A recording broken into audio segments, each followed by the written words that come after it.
కూడా ఆప్షన్ ఇచ్చి వాళ్ళను కూడా ఈ కార్యక్రమంలో చేర్చుకునే బాధ్యత నేను తీసుకుంటాను. బంగారు కుటుంబాలకు ఆప్షన్ ఇస్తాను, మార్గదర్శకులకు ఆప్షన్ ఇస్తాను. కానీ బాగా చేసిన మార్గదర్శకుల్ని గుర్తిస్తా, గౌరవిస్తా, సన్మానం చేస్తా, అవార్డ్స్ ఇస్తా. బాగా గుర్తు చేయని వాళ్ళని కూడా అప్పుడప్పుడు పేర్లు చెప్తా ఉంటాను. దానివల్ల సమాజమే నిర్ణయిస్తుంది మీ కథ. ఎందుకంటే సమాజం మీకు గుర్తింపు ఇచ్చినప్పుడు, అవకాశం ఇచ్చినప్పుడు తిరిగి సమాజానికి మీరు తిరిగి ఇవ్వాల్సిన బాధ్యత మీ మీద ఉంది. ఈరోజు ఇంకొక చరిత్ర కూడా, ఈరోజు జగజీవన్ రామ్ గారి యొక్క జయంతి. నేను గర్వపడుతున్న ఈ గ్రామానికి రావడం, ఈ గ్రామంలో నేను వచ్చి కార్యక్రమం చేయడం నా అదృష్టంగా నేను భావిస్తున్నా.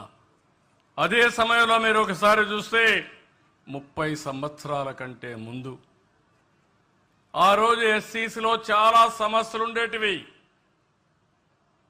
ఆ రోజు చాలా ఆందోళనలు జరిగాయి. అందులో